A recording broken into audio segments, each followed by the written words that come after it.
Welcome to my channel study with me 3535। तो आज हम इस चैनल पे देखने वाले हैं जूनियर कॉलेज का वर्कलोड। जूनियर कॉलेज के टीचर्स का वर्कलोड क्या होता है, कितने घंटे रहते हैं। तो इसमें पॉइंट्स है। नंबर 1 है पूर्णकालिक शिक्षक के लिए कार्यभार प्रति सप्ताह 17 घंटे का होगा।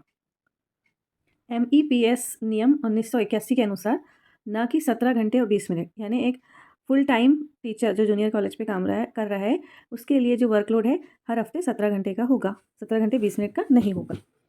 इसमें दूसरा पॉइंट है, किसी भी विभाग में अंतिम शिक्षक जिसका कार्यभार प्रति सप्ताह 17 घंटे के 3/4 अर्थात 12 घंटे और 45 मिनट के बराबर हो उसको पूर्णकालिक शिक्षक माना जाना चाहिए और 17 घंटे पूरे करने के लिए कोई अन्य विषय नहीं दिया जाना चाहिए। इस प्रकार एक पूर्णकालिक शिक्षक के लिए न्यूनतम कार्यभार 12 घंटे और 45 मिनट का होगा। तीसरा पॉइंट है, 12 घंटे 45 मिनट से कम कार्यभार को अंशकालिक माना जाएगा। मतलब किसी टीचर का 12 घंटे 45 मिनट से कम काम हो रहा है तो वो पार्ट टाइम माना जाएगा। चौथा पॉइंट है, अंशकालिक शिक्षक का कार्यभार प्रति सप्ताह 17 घंटों का आधा अर्थात 8 घंटे और 30 मिनट होगा, ना कि 9 घंटे। यानी जो पार्ट टाइम टीचर है वो उसका वर्कलोड हर हफ्ते 17 घंटों से आधा यानी 8 घंटे और 30 मिनट होगा, ना कि 9 घंटे होगा। तो इस तरह से ये पार्ट टाइम टीचर का वर्कलोड होगा। उसके बाद हम देखेंगे पाँचवा पॉइंट, 8 घंटे 30 मिनट से कम कार्यभार को CHB माना जाएगा। यानी किसी टीचर का 8 घंटे 30 मिनट से कम हो रहा है वर्कलोड तो वो CHB पर है ऐसा माना जाएगा। छठा पॉइंट है, स्कूल से जुड़े जूनियर कॉलेजों के मामले में हर डिवीजन में 80 स्टूडेंट होंगे।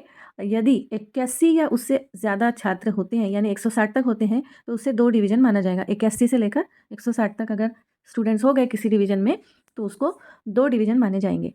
तो एक डिवीज़न में 80 होंगे जो जूनियर कॉलेज स्कूल से जुड़े हुए हैं। ऐसे जूनियर कॉलेजेस के मामले में एक डिवीज़न में 80 स्टूडेंट होने चाहिए। 81 से 160 तक हैं तो वो 2 डिवीज़न माने जाएंगे। और डिग्री कॉलेज से जुड़े हुए जूनियर कॉलेज के मामले में हर डिवीज़न में 120 स्टूडेंट होंगे। या अगर 121 या उससे ज़्यादा यानी 240 तक होते हैं तो उसे 2 डिवीज़न माना जाएगा। ये डिग्री कॉलेज से जुड़े हुए जूनियर कॉलेजों के मामले में है।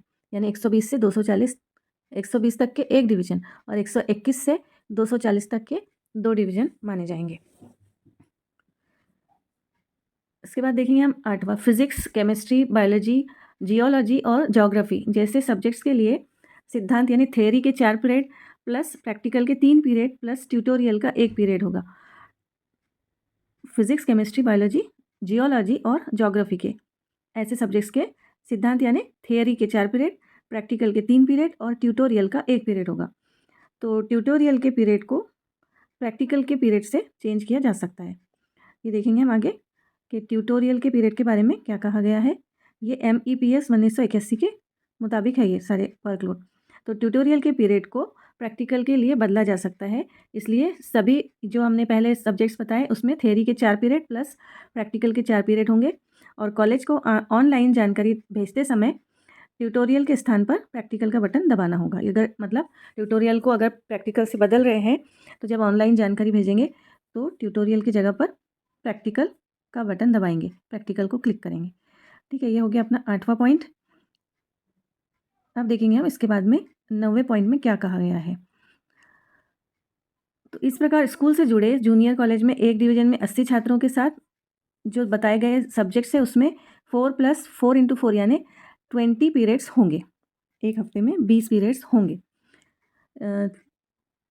पीछे हमने पीछे की स्लाइड में आपको बताए थे कि स्कूल से जुड़े हुए जूनियर कॉलेज में 80 स्टूडेंट का एक डिवीज़न होता है तो इस तरह से 20 पीरियड होंगे।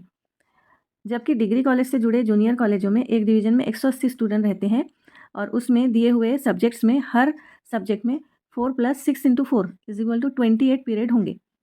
हर हफ्ते के 28 पीरियड होंगे। तो इन सब्जेक्ट्स में हर प्रैक्टिकल बैच में 20 स्टूडेंट होंगे। जैसे physics, chemistry, biology, geology, geography वगैरह की बात जो हम कर रहे थे, इसमें हर सब्जेक्ट में हर प्रैक्टिकल की बैच में कम से कम 20 स्टूडेंट होंगे और इसमें 28 पीरियड होंगे। डिग्री कॉलेज से जुड़े हुए जूनियर कॉलेजेस में हर सब्जेक्ट के 28 पीरियड होंगे हर हफ्ते में। इसके बाद में देखेंगे मैथ्स के सब्जेक्ट में हर सप्ताह हर हफ्ते 8 पीरियड होंगे थ्योरी के और 2 पीरियड होंगे प्रैक्टिकल के।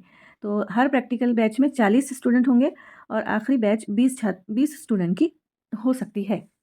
यानी आखिरी बैच बनाने में अगर बच्चे 40 नहीं बचे हैं तो 20 स्टूडेंट की एक बैच बन सकती है। तो मैथ्स के सब्जेक्ट के बारे में अगर हम देखें तो हर हफ्ते 8 पीरियड थियरी के और 2 पीरियड प्रैक्टिकल के होंगे और हर प्रैक्टिकल के बैच में 40 स्टूडेंट होंगे, आखिरी बैच में 20 स्टूडेंट हो सकते हैं। ठीक है, इसके बाद में देखेंगे फर्स्ट और सेकंड लैंग्वेज में अगर हम देखें तो हर हफ्ते 4 थियरी के पीरियड और 1 ट्यूटोरियल का पीरियड होगा। ट्यूटोरियल बैच 20 से 40 स्टूडेंट की होंगी और हर बैच में 20 से 40 स्टूडेंट होंगे और अगर 41 स्टूडेंट है तो उसे 2 बैच माना जाएगा, यानी ज़्यादा से ज़्यादा 40 बच्चों की एक बैच होंगी। अगर 41 हो गए तो फिर 2 बैच मानी जाएंगी और ट्यूटोरियल सिर्फ पहली और दूसरी लैंग्वेज में ही लागू होंगे, जैसे इंग्लिश और कहीं उर्दू रहती, हिंदी है, मराठी है, तो इस तरह से इन दोनों इंग्लिश और हिंदी, मराठी, उर्दू इनमें से कोई एक इन लैंग्वेज के मामले में ये नियम लागू होगा।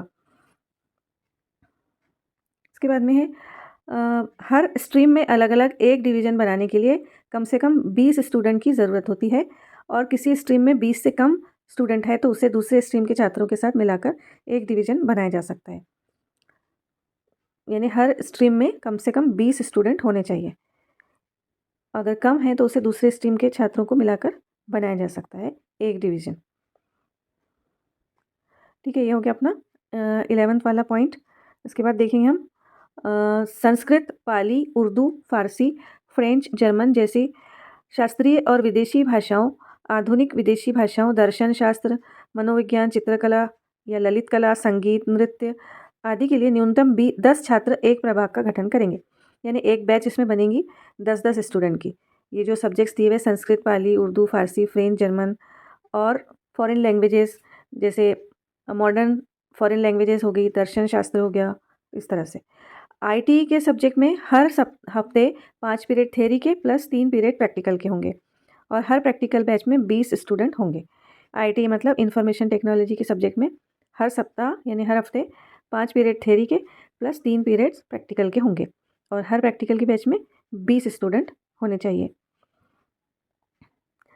बाकी के सभी ऑप्शनल सब्जेक्ट्स में हर हफ्ते 6 पीरियड्स होंगे। बाकी के जो भी ऑप्शनल सब्जेक्ट्स रहते हैं, जैसे अभी आईटी देखे हमने, ठीक है, उसी तरह से और भी ऑप्शनल सब्जेक्ट्स रहते हैं, तो उसमें हर हफ्ते 6 पीरियड होंगे।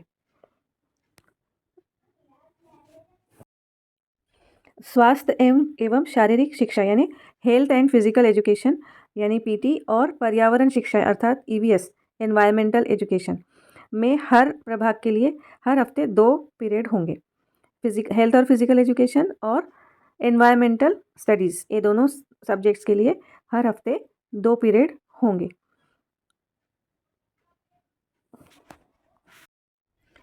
उप प्राचार्य का कार्यभार प्रति सप्ताह 7 घंटे का होगा, यानी वाइस प्रिंसिपल का वर्कलोड जो है वो हर हफ्ते 7 घंटे का होगा। उनको 7 घंटे पीरियड लेना पड़ेगा वाइस प्रिंसिपल को। हर हफ्ते 7 घंटे का वर्कलोड उनका होता है। जनरली एक सुपरवाइज़र का वर्कलोड जो है वो 12 घंटे का होता है, लेकिन स्कूल से जुड़े हुए जूनियर कॉलेज के मामले में अगर स्कूल में असिस्टेंट प्रिंसिपल का पद हो, असिस्टेंट हेडमास्टर का पद हो, तो सुपरवाइज़र का कार्यभार 10 घंटे का हो सकता है।